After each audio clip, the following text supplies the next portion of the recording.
Welcome to another episode of Business Everyday Show. My name is Jonathan Wilms, and today in the studio, I have another friend of mine. His name is Matthew, and we have known each other for just over 12 years. There are so many stories that could be talked about today, just in our personal stories. Oh my goodness, this man is very interesting to me. I have loved our conversations and our personal journeys with business and friendship, and there's so many different ways that we could take the conversation today. I don't want to steal too much away from what Matthew has to say, but I just, for myself, we met in Alaska in 2012, and there's a whole story and context there, and there you will actually hear snippets in today's episode from an interview that we did 12 years ago. And so it's destiny, it's a dream, it's a vision. I started this podcast probably with Matthew, or the idea of this podcast with Matthew 12 years ago. And now we get to have the rehashing of the conversation, see where he's at, see what's going on. So Matthew, welcome to the show. I'm excited to do it. I'm nervous, but I'm excited to do this. It's like I said, we did an interview 12 years ago. Yeah. And you sent that over to me a little bit ago. We got to listen to it. Yeah. Yeah, it's kind of funny to go back that far and listen. We sound young. Yeah, sound 12 years younger.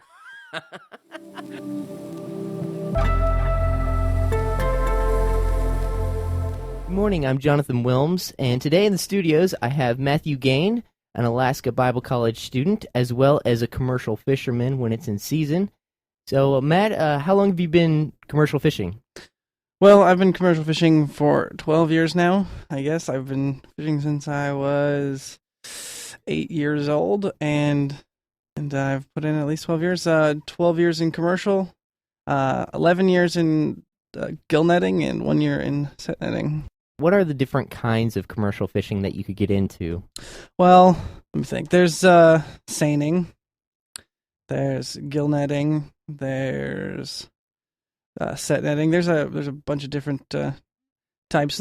When you go out, do you just go out for salmon, or are you out for a different kind of catch? No, when I go out, it's completely for salmon. The different types of salmon, though, it's more preferred. It's a red salmon for the costs. You know, they pay a prettier penny for the reds. All right. And are they more plentiful, or are they just a different species? Depending on the season, depending on the time of the season is when you usually get different consistencies of each species of salmon. In the beginning, you have a lot of the kings come first, and then reds along with that. Then later in the season, you get dogs, and the follow-up is mostly silvers and pinks. Okay. How did you get mixed up with commercial fishing? I started, little like I said, when I was like 8, and I was with my dad. My dad would take me out fishing for little day trips. He would take me out, and I would sleep all day.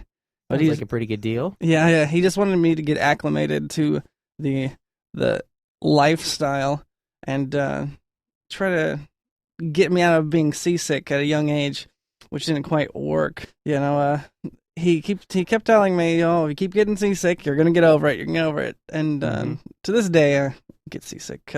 You started off working with your dad, or at least going out with your dad, and did that go on for a long period of time, or how did you go out to become your own captain? Okay, so I started off, like I said, 8, and I fished with him until I was 18, maybe 17 years old, and then I took a year off fishing with him, and I went to Bristol Bay to set net, and that was an experience in itself. And after that, my dad asked me to come back, and he gave me a raise.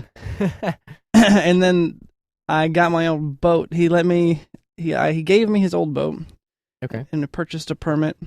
Now I've been fishing my own boat for 2 years. Okay, so you've been your own captain for 2 years. Yes. Your dad found out after that year of absence that you were a vital part of his crew and wanted you back. Yeah, that's probably what was going through his head. Did he just gave you his old boat, he got a different boat, and you said a license. What is required to be a fisherman?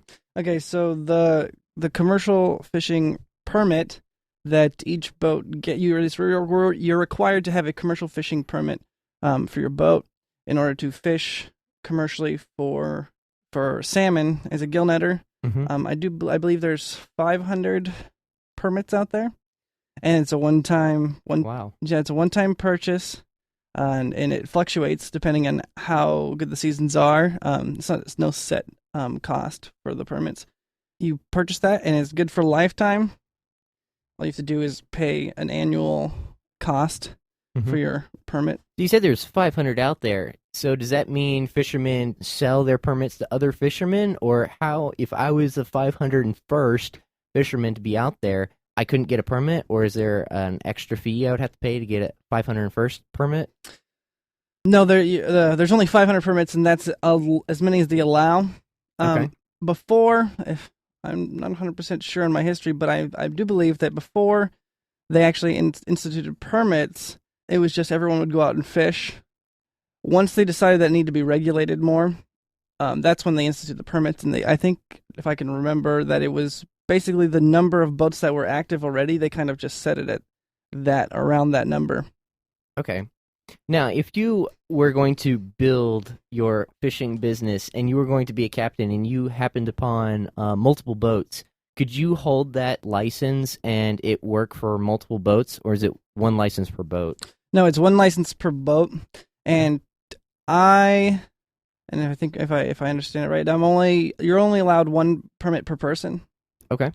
That does not limit your boat to one permit, though. You can have two permits on one boat. So if I have a permit and my deckhand has a permit, it gives us we're allowed to use extra net lengths. So a net is composed of 3 shackles. Mm-hmm. And with that extra with the extra permit, we're allowed 1 extra shackle, so a total of 4 shackles in the net. Okay. So I'm going to start off with the deckhands. What kind of man does it take to be a deckhand? That's a good question. It takes discipline, because I know when you originally start out, if you don't have that much experience as a commercial fisherman, you're going to get sick. And it's going to be awkward and rough on you, because the style and fishing on a boat is a lot different than fishing from a beach. Fishing on a boat in the waves is very fatiguing to your body. You have to stay hydrated, and you have to, hold your stomach. Certain people just naturally don't get seasick, while others, like myself, tend to like to puke their guts out. But it really takes a lot of discipline, because when you get sick, you gotta throw up and feed the fish, and then get back to work. But and you get a lot of range of weather too, and so you have to prepare yourself for really cold, rainy, wavy, windy, and then other days it can be flat, calm outside, and be extremely peaceful, and we just sit on the deck in lounge chairs. Okay. So you have to be very disciplined and have a lot of endurance to just keep going if you're a new fisherman. Yeah. So what kind of man does it take to be a seaboat captain? Since you've kind of come from the deckhand now to captain, what did that take? I don't know if I was quite prepared. The first year I started captaining my own boat, it was almost, you could say, baptism by fire. My dad told me that, oh, by the way, I'm going to let you have my boat this year. We're going to get a permit, and you're going to fish that, and you're going to be your own captain. And I was excited, but I had never been out by myself, and I honestly didn't have the first clue on what I was going to do. Okay. I was basically a tag-along the first year. I would follow my dad and make decisions from there, but never stray too far, because I didn't have any experience. I couldn't find fish on my own, I guess. Well, thank you, Matt, for coming in and telling us a little bit about commercial fishing. It would be very interesting to hear in the years to come how that turns out for you. So maybe you can come back in and give us an update on how that's going with your future plans.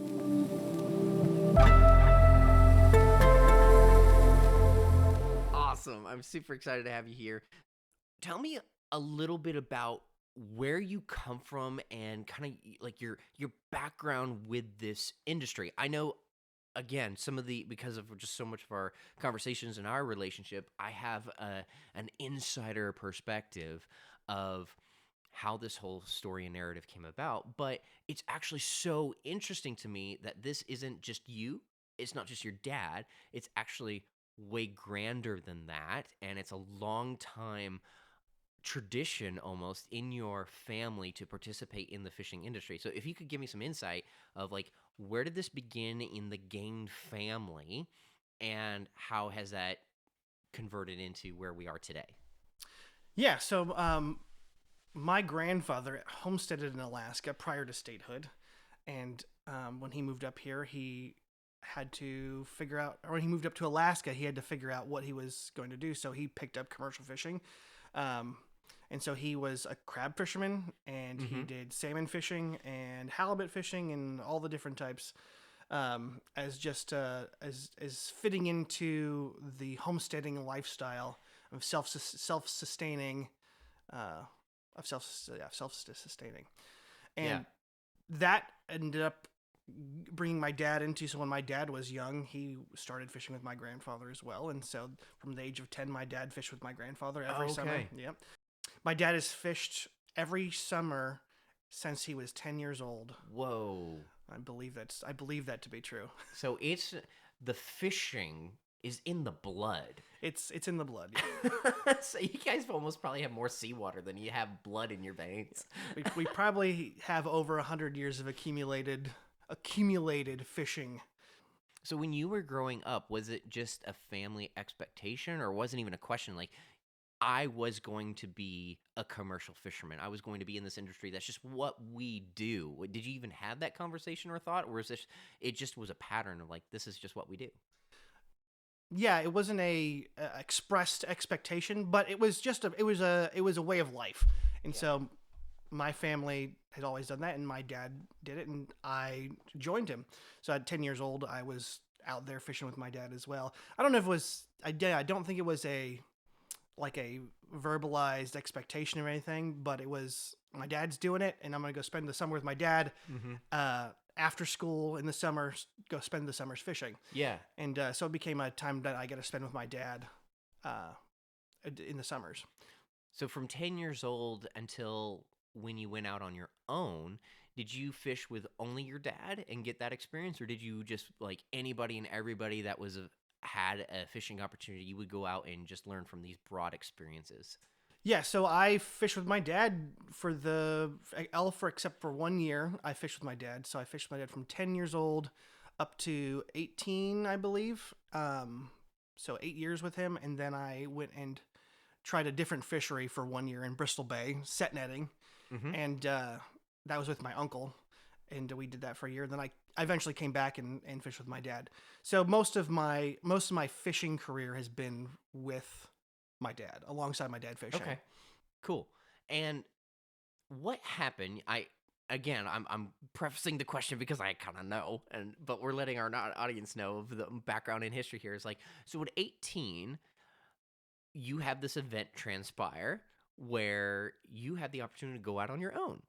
And what is I really want to understand and would love to know from your perspective, like, what is that like? Is that scary? Is that exciting? Like you're 18 years old, and when I think of 18-year-old working in the workplace, I think of the fries king, like the person who's just there. And you're not the fries king. You're in charge of a 30-foot plus boat, a crew, thousands of pounds worth of fish and equipment and all this. So you're 18, and what happens?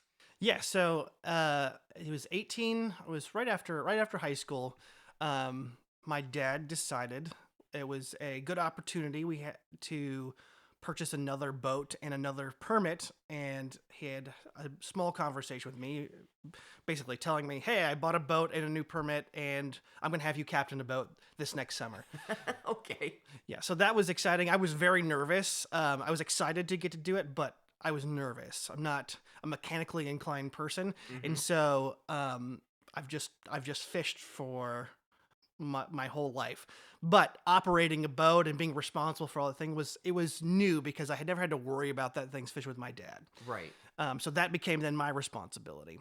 So my first year captaining a boat, I didn't really know what I was doing in regards to where I was supposed to go or how I was supposed to do it. So I basically followed my dad around. Okay. So we would decide, hey, we're going to look over in a different area to go fish, and I'm just going to follow you along and set out right next to you.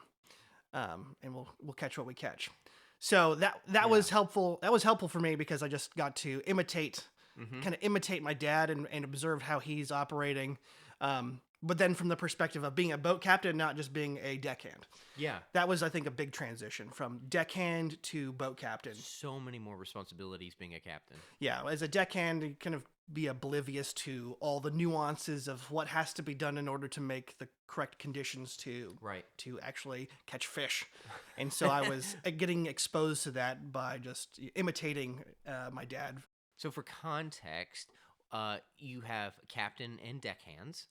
Did you have multiple crew members? Did you have one crew member? Like, what does that actually look like in regards to, you're now in charge of a boat, you have a boat, and do you have all, 25 crew members, or like, what does that look like? Crew-wise, it was me and two other deckhands, if I'm remembering correctly, for my first year. And we were all in that 18, 19-year age bracket. Oh my gosh. Yeah, so if you can think about that, college-age kids all on a boat in the middle of nowhere. So next time you're out and about at a restaurant eating salmon, like, there's a possibility that this was caught and processed by a bunch of teenagers. Yeah. So it was an experience. We were all learning. I had one deckhand that was his first year, and another deckhand that had fished with me before. But it was definitely an environment where we were learning together on how to operate a boat. Because I'm only operating it's like a 36-foot boat at the time, it doesn't really require a large crew in order to operate. Okay. Like I said, in the past, it was me and my dad were the only two fishing his boat. And that's my dad and a 10-year-old were fishing. So it's doable with just two people. My dad has done it in the past with one. But for when I was my first year in captaining, I had two crew members just to help handle all the responsibilities of being a new captain, and then having to do all the other responsibilities of actually catching fish. So I just want to ask the specific question: how did that first season go, being your own captain versus previous seasons where you were just a deckhand?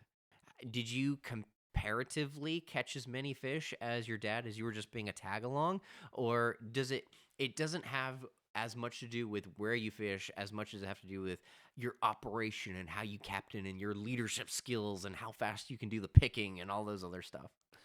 Yeah, so like I had mentioned before, my dad felt like it was a good opportunity at the time to purchase a second boat and a second permit.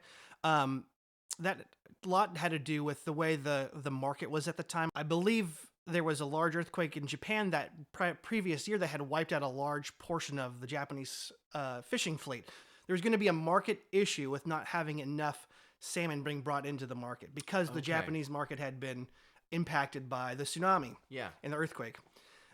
So there was expected higher prices and higher values for fish that year. So that's why my dad had initially purchased into buying starting a second operation. Right. So it really sounds like your dad has like this eye for seeing opportunities when they come up to like purchase a new boat. And I want to take a little tangent here. You said license, and what is a commercial fishing license? How do you get one? Or like, are there infinite amount of them? Or like, when I think of my fishing license, I think about going to Walmart and paying $12 and then I can catch whatever the heck I want within my state. Is that the same for a commercial license, or is there nuances there that are different? Yeah, so the licenses for gill netting in Alaska, there's different fishing industries, and each of the different industries has different licenses. There's a limited supply of licenses.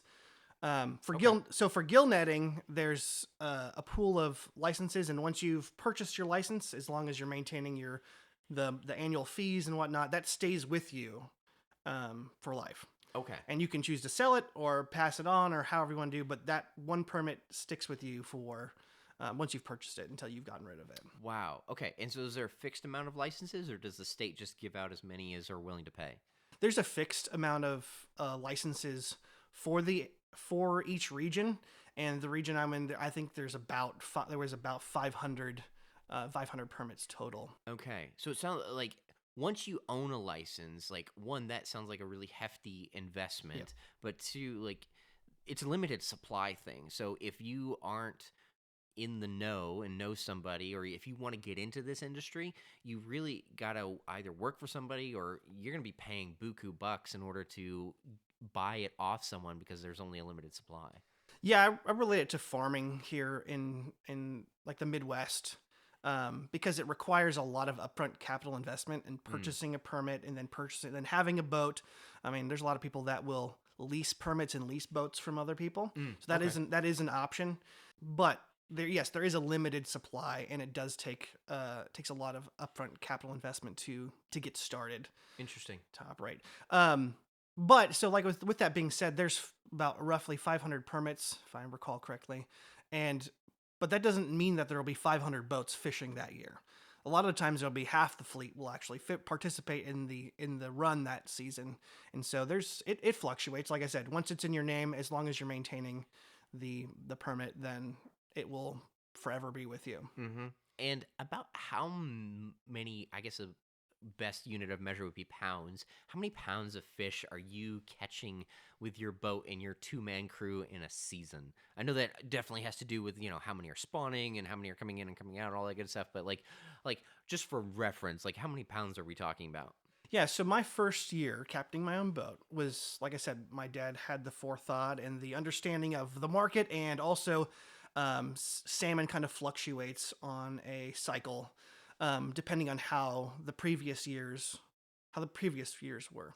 Okay. So the year that I got in was actually a very high peak year in volume of salmon that were returning back into the ecosystem, the river systems, and so that year, if I'm recalling correctly, my dad had caught 64,000 pounds on his boat, and I caught about 47,000 pounds of salmon. Oh my gosh. Yeah, and for the time for all the years I had fished, those were pretty large years comparative. Now, in different regions that'll fluctuate and be different. So That is so many fish. yeah, 47 and 64,000 pounds, so almost 100,000 pounds Between the two of you, 100,000 pounds of salmon. That's a lot of salmon dinners. Oh my goodness gracious. How did you end up in the Midwest? Like, those are pretty dramatic regional changes and industry changes, and like I do know because we're good friends. It was like you go from living and working in Alaska to now you are living in the Midwest, working in a completely different industry, and still trying to create this business and this connection back to, I would call, home base. So during the years that I was captaining, in that time, I ended up getting married. I was going to college. Okay. So fishing in the summers, college the rest of the year. Yeah. And then navigating, being newly married at the time. So they had a couple years, 2 years back to back, where coming off of a very good year, the first year catching 47,000 pounds, to the next year only catching like 20,000 pounds. Oh. And then the year after that, I think it was like 15,000 pounds. So the income dynamic volatility was like really high. Let's do this thing, to like suck and then even worse. Correct. Yeah. So it was inconsistency in how much I was able to make through the environmental reasons, and also through my own experience as being a new captain. Right. And so, being newly married, we decided that I was going to go try to get more stable 9-to-5 job. Okay. I'd never had a 9-to-5 job before. I've always been a commercial fisherman, fishing seasonally, and so we just decided that we were going to uproot and move to the Midwest, closer to my wife's family at the time, and I was going to start a new career path. And can we say a fish out of water? Yeah, fish. definitely a fish out of the water. You go from commercial fishing, being close to the ocean and the mountains your entire life, to you are landlocked, buddy. Landlocked in the Midwest. And yeah, so it was a big change for me. And where I ultimately ended up falling was into manufacturing and warehousing. And so that's where I've actually been the last 8 years now, I believe. I've been in manufacturing and warehousing. But over the course of being away from home, I've gotten to go up in different summers at different times to continue to fish. I fished with my dad, and I fished by myself a couple years. Oh, wow. Cool. Getting back, just like I said, it's only a couple months at a time. So I'd go up for a week or two to just continue to do that, because it's a love. My relationship with commercial fishing is a love-hate relationship. I love being out and fishing, but I also get seasick, extremely seasick. Get a little bit of chop on the water, and I will be puking my guts out. That is so. You grew up doing this, and you still get seasick. Yes, for whatever reason, I didn't grow out of being seasick. But like I said, I love being out there. I love getting to do it. So I have, over the course of years, gotten to go back to Alaska and continue to do those things. So I wound up in the Midwest in manufacturing now for 8 years. And I've just had a kind of a desire to go back to my roots and get to incorporate my heritage and what I grew up doing. Absolutely. Back into my life. I just see the value of what my grandfather moving. I just see the value in the legacy where my grandfather moving to Alaska prior to statehood, homesteading, starting fishing, my father doing the same thing, and then my involvement in that at a young to 20. At first, I thought I wanted to start and do my own thing, kind of cut my own path, but the longer I've been down here in the Midwest, and I have a longing of wanting to reconnect with my heritage and reconnect with my family legacy type thing. Yeah. And but like I said, I have a love-hate relationship with commercial fishing because I get seasick, and I love it. It's enjoyable, but I get seasick, and it's it's not always fun and enjoyable for me. So I've been contemplating over the years how to marry my current experience together with manufacturing and with what my family has done historically. Yes. Harvesting salmon and being a part of the actual beginning stages of that supply chain, and taking my warehousing and manufacturing experience and trying to marry those two together.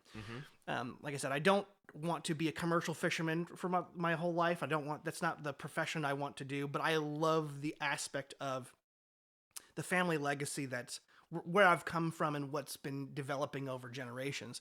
And I want to figure out how to expand that and grow it into something bigger and something more encompassing of what my current experience is. So what does that look like, incorporating your now manufacturing experience, working in warehousing, understanding supply chains, storage and delivery and all those other things, and this desire to maintain the connection with the legacy of commercial fishing and the Alaska origin story? Like, what does that look like, and how have you brought those two into a marriage?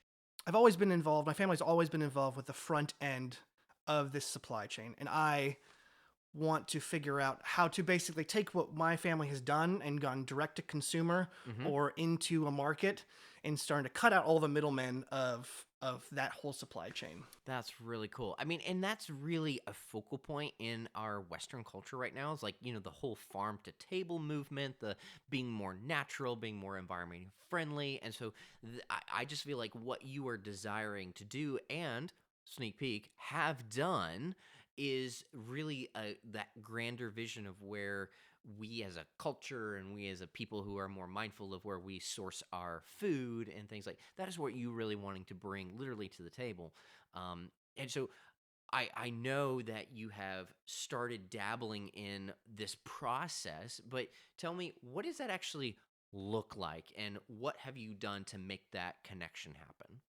Yeah, so a few years ago, I decided to try to flesh this idea out and see if I could actually handle the logistics of taking fish from Alaska, from Fisherman in Alaska, to the Midwest. So I did a kind of a trial run a few years ago, where I did pre-sales of salmon. I just basically communicated with friends and family and coworkers and people I was in immediate contact with that, hey, I am trying to start this. I'm going to bring salmon fresh caught from Alaska down for you. And so I was doing pre-sales in order to generate enough revenue or enough funding to then to fund the operation that I was trying to do. Right. So trying to do with minimal out of my pocket because I didn't have a bunch of money just to throw at this project that I was trying to do. Right. So my goal was to generate funding for myself through pre-sales so I can start that process. So can you tell me before you get into more of the process of like, why does that matter in regards to like getting salmon from Alaska? Because there are differences, if I understand correctly, of quality of salmon and whether or not it's ocean salmon versus farm salmon, and there's like different grades or different species, or like for audience context, like what are the different kinds of salmon? Why does it matter? And like, why is it important or advantageous to bring something from a place like Alaska to the lower 48? Yeah, so a lot of the big benefit or the big added value, the quality aspect, when I'm adding value to the customer through this process is I'm trying to eliminate a lot of the middlemen, the warehousing and storage and logistical aspects of seafood supply chain, which is where a lot of the quality of product deteriorates is through that logistical process. Okay. You have the main species of salmon that are harvested from Alaska that people mostly see, like sockeye salmon is what people typically see in a store. You'll see a wild-caught Alaskan sockeye salmon, but there are multiple other species of salmon. You have sockeye, you have silvers or coho, you have king salmon, and you have dog or kita is what the marketed name for that is, and then you have pink salmon. So kind of my idea to it is to elevate the quality of all the species of salmon by reducing the amount of logistical process between harvesting and then going to this processor and going to this warehouse and going to this and going to this and then ending up at Walmart. Yeah. And then by then you've received a product that the quality has deteriorated over time because of all the handling. I'm attempting to provide the highest quality possible for my consumers of all species of salmon, not just the highly visible like red salmon or sockeye. Yeah. So the vision of my company is to eliminate a long supply chain to maintain and ensure quality for the end user. Yeah. So that's why I'm going directly from commercial fishermen to myself and then to consumers. As you go through those supply chains and what you get from just big name stores, if you go buy salmon from a big name store, that salmon could be up to a year old. That could have been sitting in a freezer. Wow. Yeah. So they could, depending on how high the demand is in the market for the volume of salmon that was caught that previous year, the stockpiles in warehouses might not have been fully depleted. And so you could be eating a salmon that was from a year and a half ago. So really, this is revolutionary for me of like understanding that salmon, just like I would say strawberries or something like that, it's a seasonal item. Correct. Yeah. Salmon is a seasonal fish. It when it does the runs, it comes in, and that's when typically it's harvested from July on through August. There's some it ranges differently depending on the regions, but there's a summer season where those fish are showing up and being harvested. Interesting. Yep. Okay. So if you're seeing salmon on sale in Walmart in February, that's from a year ago. Okay. When is the freshest time most likely to purchase salmon? Yeah, so if places are advertising fresh seafood, fresh salmon, you're looking at July, August, September. That's all freshly caught. Now, it obviously depends. It will depend upon the location you buy it from, because it's supply chain and logistics. They're still going to they're still trying to deplete their old inventory prior to putting out the newest product. You don't know for certain, buying from big stores or from big grocery stores or big chain stores, how fresh that salmon actually is, because there's logistical issues that they're trying to solve so they don't waste. They're not going to bring out the freshest until they've depleted their stocks of old inventory. So your vision for your business is to be able to go from fisherman to cannery to essentially distribution to table. You facilitate that entire process super quickly, create a seasonal supply chain where people can get the freshest product to their table as quickly as possible without having this year-old, 18-month-old backlog of frozen crap. It's just like fresh to your table as quickly as possible. Yeah, so that is the ultimate goal of what I'm trying to create, is the freshest possible. You're getting the freshest possible seafood available. Now, I won't badmouth frozen seafood. How do I say it? I won't hit on frozen seafood too hard, because as long as you are maintaining a good quality of storage and kept at certain temperatures, you can maintain high quality frozen seafood. Okay. So, like, the problem with logistics is every time the temperature fluctuates while you're storing frozen seafood, every time that temperature fluctuates a degree or two, you're having a freeze and thaw cycle, which is actually causing deterioration to the product itself. So when you're dealing with large supply chains and large grocery stores and large chain stores, there's so many logistical changes from one warehouse to another warehouse to a truck to my storage, and then you'll finally get to see it on the shelf. And so trying to eliminate the length of that supply chain and trying to increase the quality by reducing the amount of fluctuation and deterioration of that product. So a salmon that has been caught, cleaned, processed, and flash frozen can be stored and kept for several months and have maintained high quality. Okay. It's all about controlling that process, though, which you lose with a large supply chain. You lose a lot of that control. Right.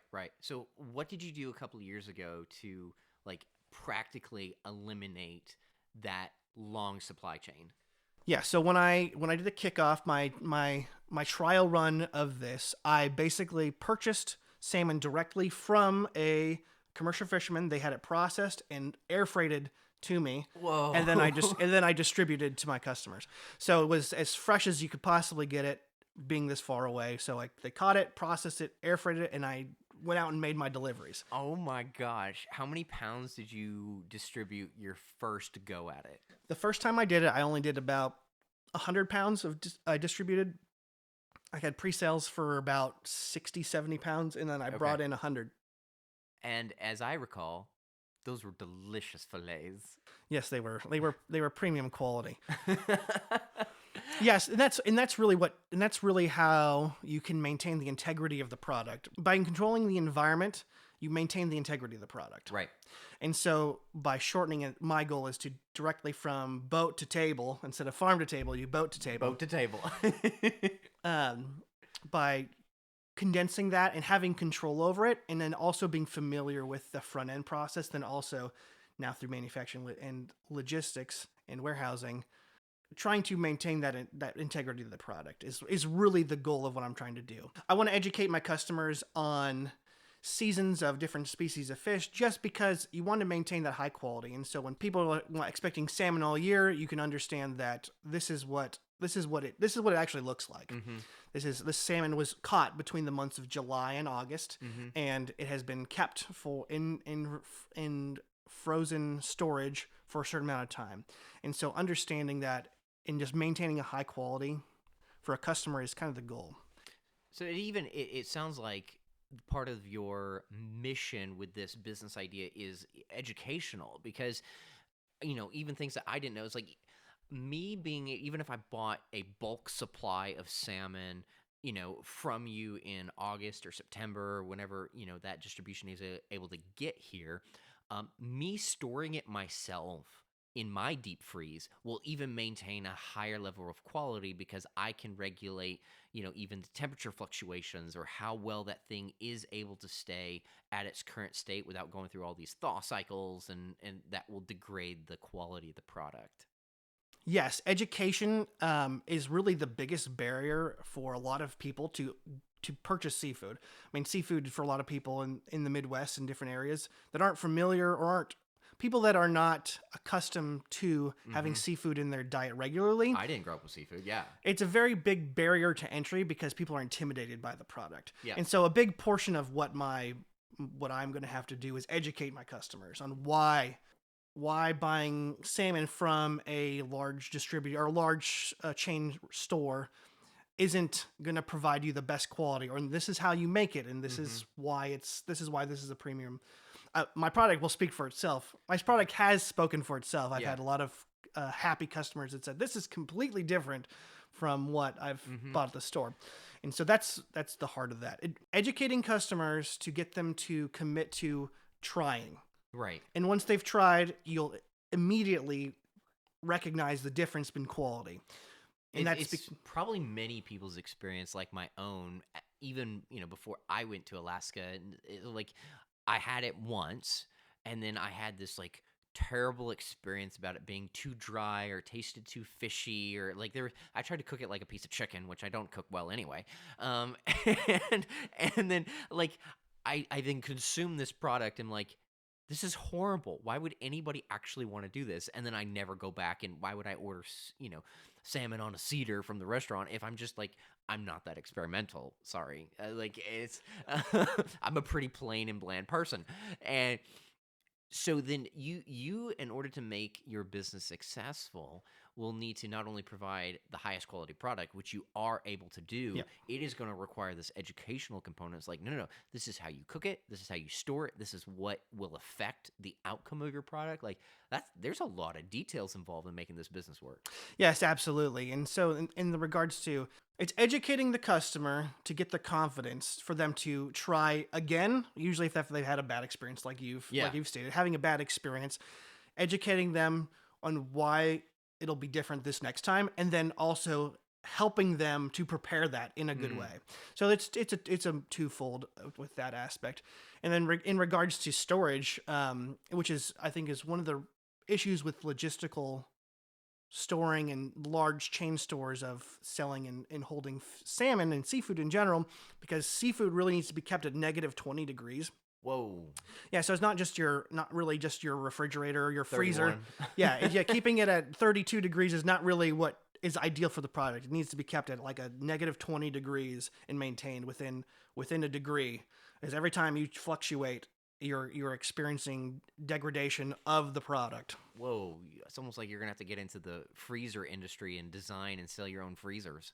Yeah, so ultimately what I envision my company being able to provide for people is a supply of seafood on a monthly basis, weekly basis, annual basis. So it's not going to be where you'll buy salmon in bulk and then you'll store it yourself. We'll be, I think I'm moving towards a subscription based product where you can purchase salmon or have purchase salmon on a monthly to monthly basis, and we provide different packages that will be distributed for you. So you don't have to worry about maintaining the quality. That's why I'm trying to maintain and control the quality. Yeah, consolidate that process. Yeah, and so because your chest freezer at home is probably not going to be sufficient to, every time you open it or leave it open too long or close it, it will impact.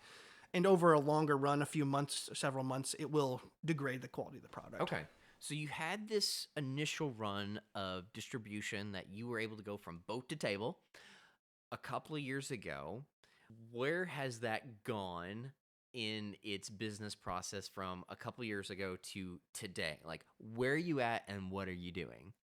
Yeah, so I started a couple years ago and I did my trial run, flesh it out. That was the biggest, I think, one of my biggest hurdles initially was, okay, I just need to try and see what happens. Yeah. Well, it was successful. I have people constantly asking me when I'm going to bring more in. Yes, I am. I've currently have had a yeah, yes, you are.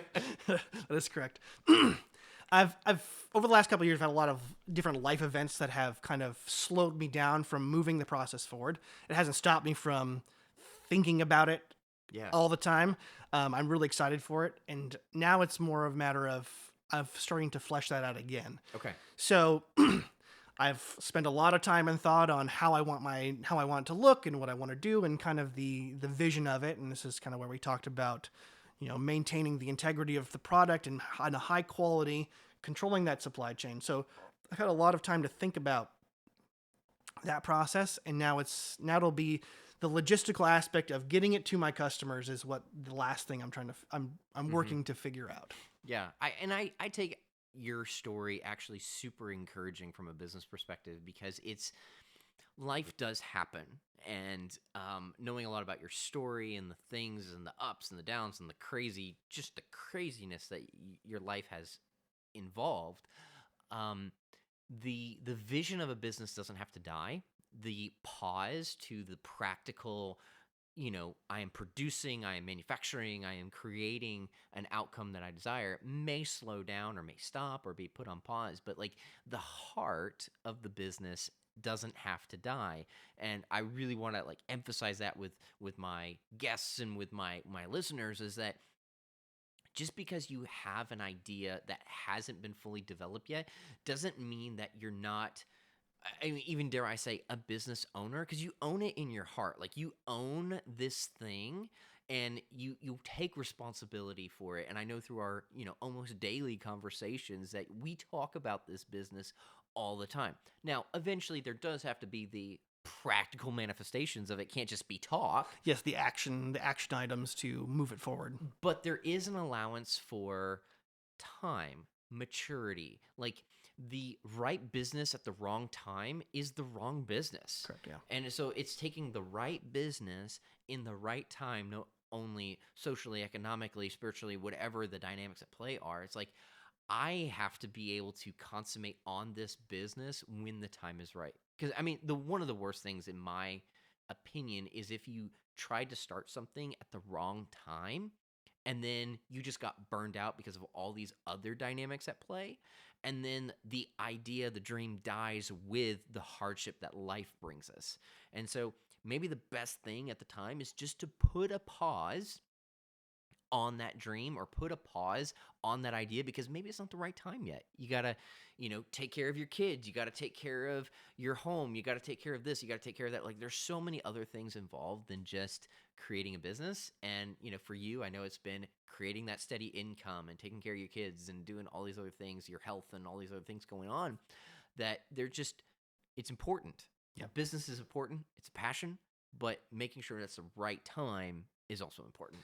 Yeah, and that's been a big learning process for me, because I'm at this point in my life, I know that this is what I'm going to do. Mm-hmm. It's just a matter of when it's going to happen. Right. And when I'm going to actually commit my resources, my time, my resources to really start driving that forward. And so, like I said, I've been going through a lot of personal development and personal struggles the last couple of years, and I'm getting to a point where I'm back on track to where I'm going to start investing more into this project. The deadline I've given myself is really full-time doing this job within 3 to 5 years. So that's 3 to 5. 3 to 5 years. I'm going to be doing this full-time. I'm going to fire my employer and go full-time into this. So we'll see how it goes. Hopefully sooner, but I'm trying to move forward with goals as if that is what is going to happen. Okay. So if we're looking at that 3 to 5 year goal of being full-time in your own business, doing this distribution and education and creating this model where you can create provide a product to your customer that is, as fresh and the highest quality, and that they're educated about how to cook it and how to use it and the benefits that it has for their health and their personal life. Like, what does that vision looks like? And really, this is for the record, so that in 3 years and 5 years, Holding me to it. yes, absolutely. When we do this interview again, and I would love to be able to compare where we are today and what we think that looks like to where we are in 5 years and what it actually looks like. And so, like, give me the vision, the scope of, like, what do you think that looks like? How large? What location? Like, as many details as possible. Like, we're going into the imagination side of business thought for a moment, but what does that look like? In 3 to 5 years, I'd like to see more broad reach for myself into seafood in general, Alaskan seafood specifically. That's where my target is.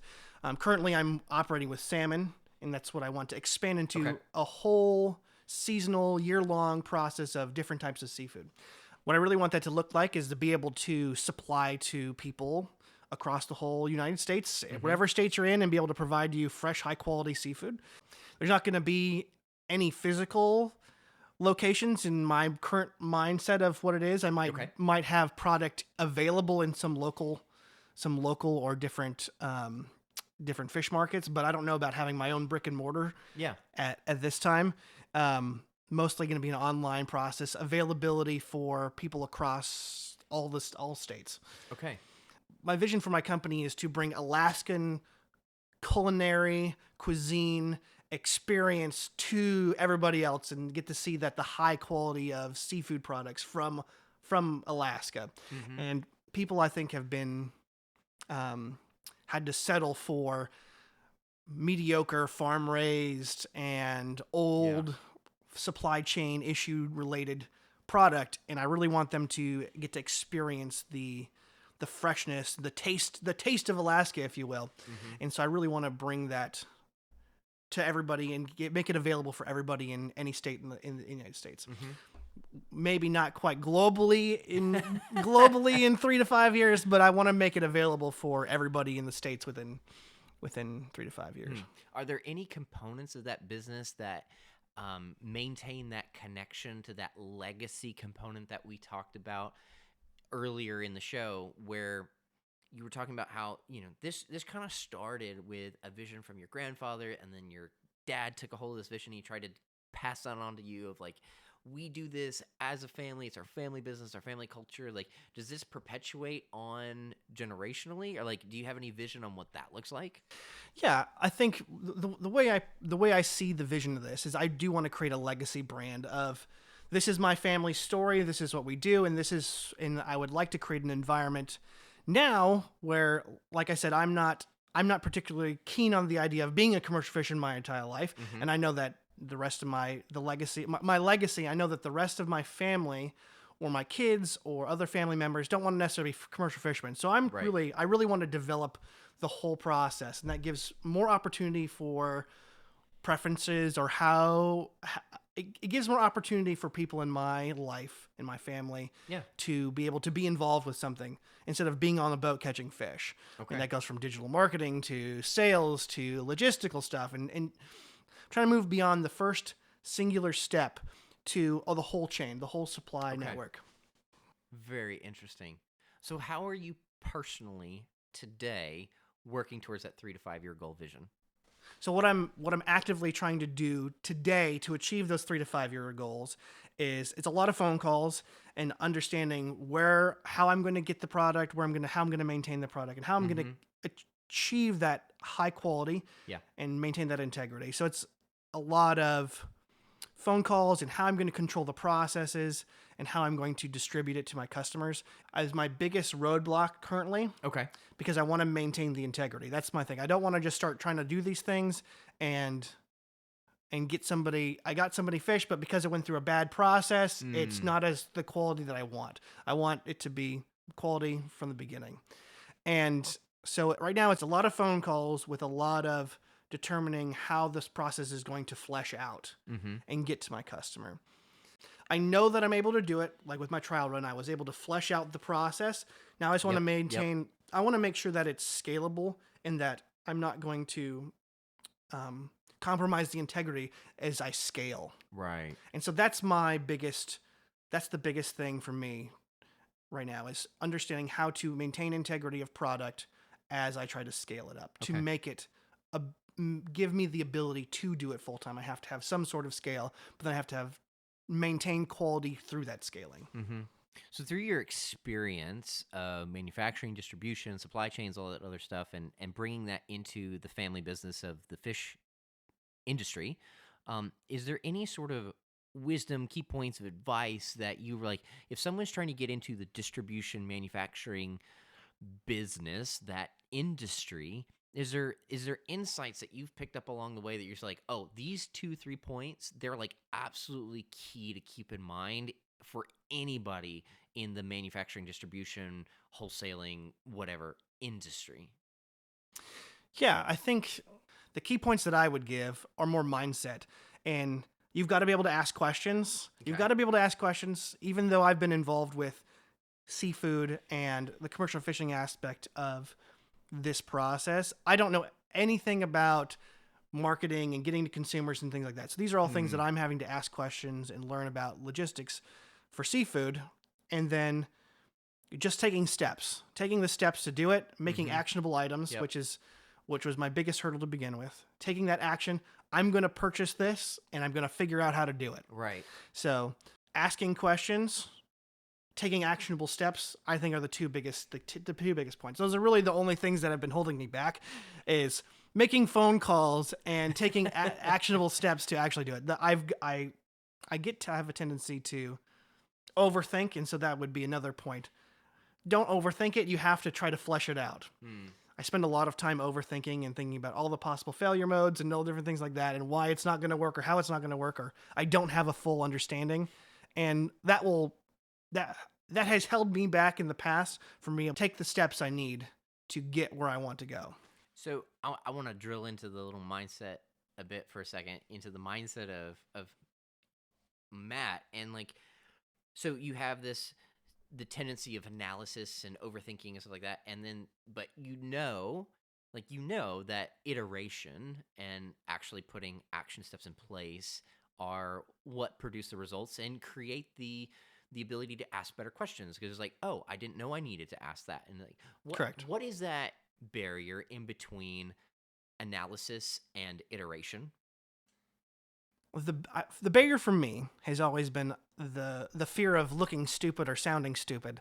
Okay. And so, like you said, with iteration, you don't necessarily know the questions to ask until you've asked maybe some wrong questions, or you're not getting your message, or you're not communicating well with the person you're trying to get information from. Right. So you have to not worry about looking a little silly in asking the questions, so you can start to formulate your questions better. And that's been something I'm trying to learn.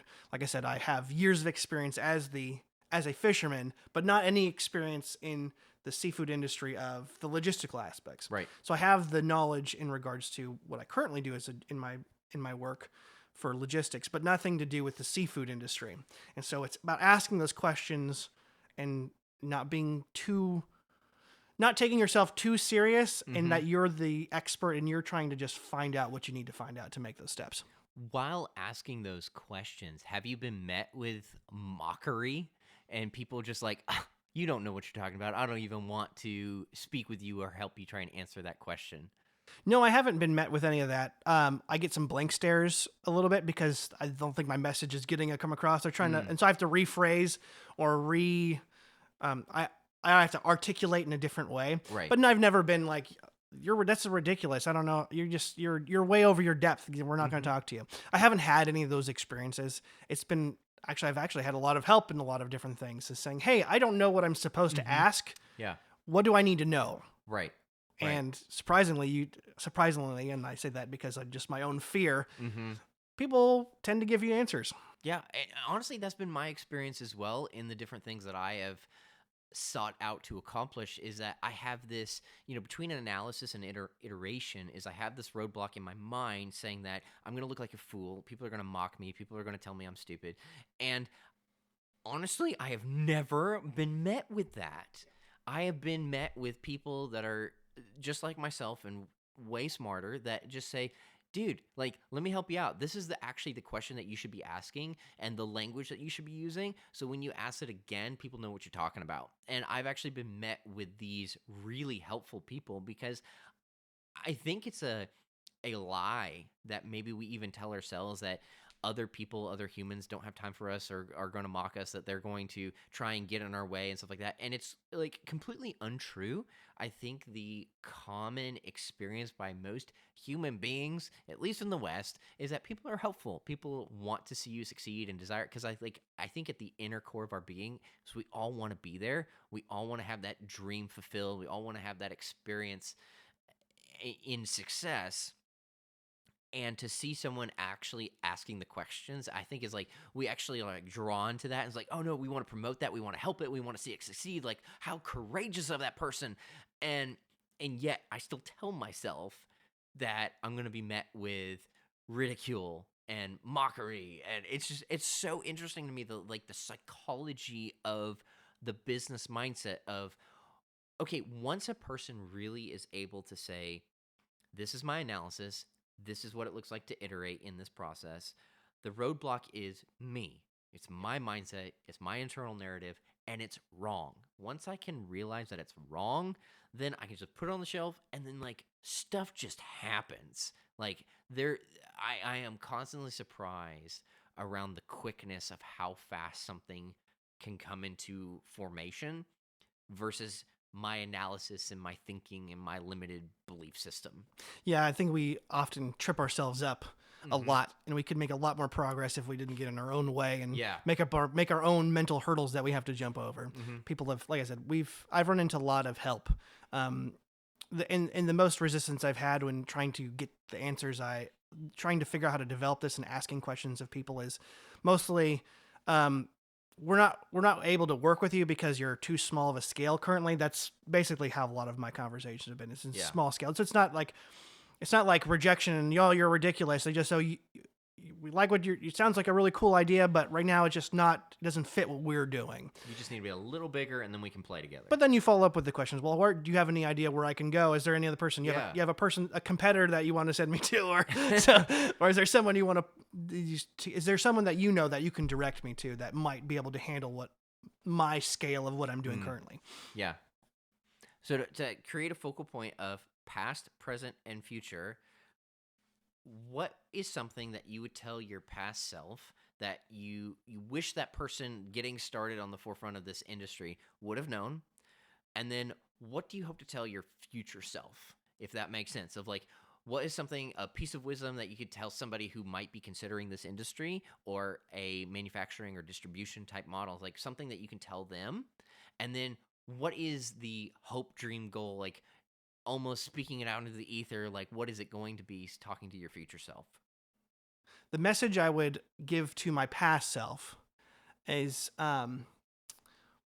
probably not having to try to start from scratch, start life over from scratch and pave my own way, which is, kind of an American dream kind of idea. Yeah. And there's nothing wrong with that, but I have such a tie. I have such a connection to my heritage and where I grew up that I really wish that I wish that I hadn't kind of just thrown that out and said, I'm going to start my own thing. Okay. At the time, I didn't know how to incorporate something different because my family had always been doing that part of the process. Right. So knowing that the opportunity to expand that, I didn't know. So that's something I might have been able to tell myself, my past self, is that there are different ways to do this.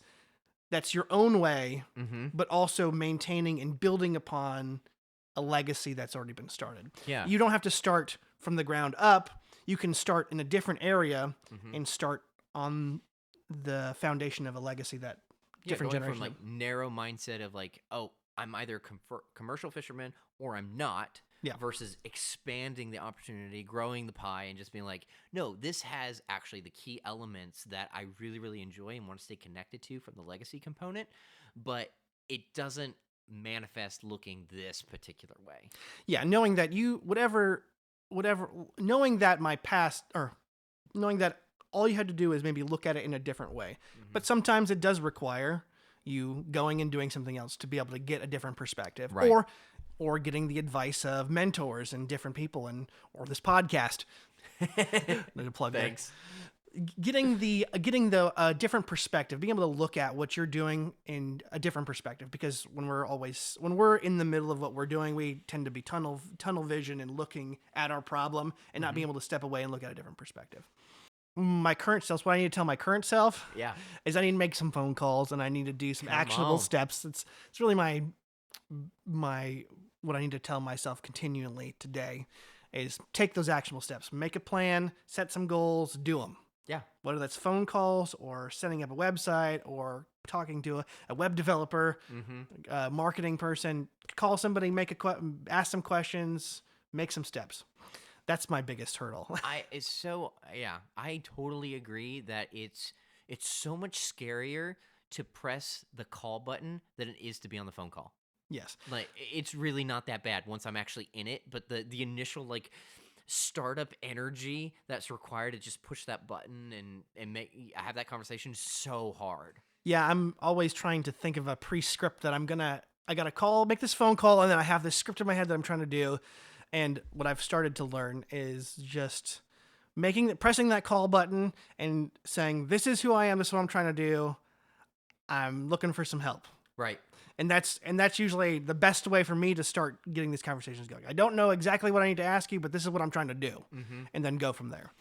I think it really comes from a mindset, and I don't know where I picked it up or even maybe as a culture we have it, but things are not binary. They're not open or closed. They're just like, if that conversation didn't go well, you can call again. Yeah. Like there's really no like one try, make it or break it type scenarios. Like, it's really not. Like, you can just continue to iterate again and again and again and again. It's like, oh, I'm going to phrase it differently. I'm going to call today at 2:00. Maybe I'll get something different. It's like, we can do that.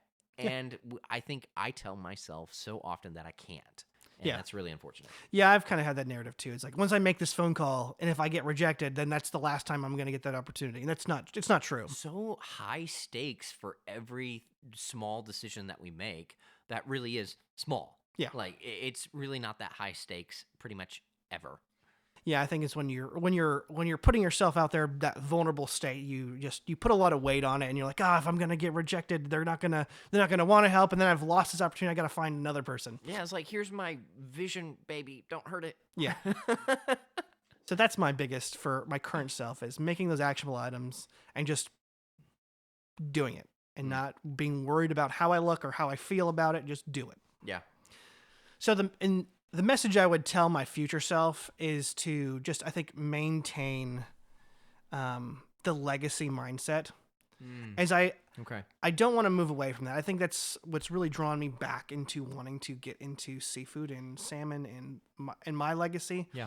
It's just, there is something big that you're building, and I don't want to lose sight of that 10, 15, 20 years down the road. Definitely. And make it just about a job or make it just about an industry. I really want to create something that's that continues to go on beyond my generation. And so just thinking about moving forward in that perspective. Cool. And that's what I would probably hope for myself in the future and tell myself. So when I listen to this podcast in 10, 15, 20 years, then I'll have to listen to myself tell me to maintain the legacy, bro. Maintain and be adaptive to that legacy. It's like, and like I said, for my past self, I might not have the perspective that I need right now, or I just need a change perspective to make it adapt. So Matthew, what is the plug for your business? And I know things are still in the developmental stages. You're still, like, working out some of these details, like, and not even the business name is like completely solidified or all these different components, but like, where can people find you, or like, what is the goal for the next year so that we can add things to the description so people can find the best seafood on the market come end of 2024, beginning of 2025? Yeah, so currently I have a domain name purchased. Yes. gainalaska.com. That's my website. It has not been developed yet, but I'm working on creating it and making it functional. Okay. developing my social media platforms will be the next for educating my customers and consumers about the product and how they can prepare it. So you'll be able to find me eventually on Instagram, Facebook, all the other different social media platforms, and for educational purposes and reaching out to my customers. So your website is gainalaska.com. What do you hope that I'm gonna put timelines on it, by the end of the year, like what product are you gonna go for first, and what can people hope and expect to see? The goal will be to have an up and functional website Yep. that people can either subscribe to a monthly care package of fresh seafood delivered to them on a monthly basis, or they can just buy seafood care packages on an individual basis. If you want to buy one and not commit to a full subscription, but you can buy one. So that's what I'm really trying to open. It'll be, I want to develop just an overall Alaskan seafood pack, and then also just a salmon pack. Okay. So fun and interesting. So I'm hopeful that this year I will be able to receive some Gain Alaska food packs and subscriptions, and we'll link everything in the description as it is developed, and I am super thrilled to see how this year develops for you, Matthew, and thank you for coming on the show today. I love the conversation about not just established business, but developing business, because there's so many of us that are still in the preliminary stages of like, I want this to be a thing, but I'm scared. And to see you, like, from 10 years ago, our conversation of like, you were just a commercial fisherman back then. You hadn't even come to the Midwest. You haven't even done this distribution model. You didn't know anything about manufacturing. To see where you are today, which is a more mature grasp of the business model that you hope and dream to come to fruition, is so much fun to see. So thank you for coming into the studio today, having this conversation, and I'm really excited to see what this next year holds for your business. Yeah, thanks for having me. Like, this is one of those now me steps that will be helpful in me progressing forward with the vision. So now I have some accountability here. I've put it on the podcast. Yes. And so now I know there's going to be an audience that's expecting something to be resulted in. We need the fish, man. Some motivation for me to make those more steps that I need to do. So thanks for having me. Absolutely.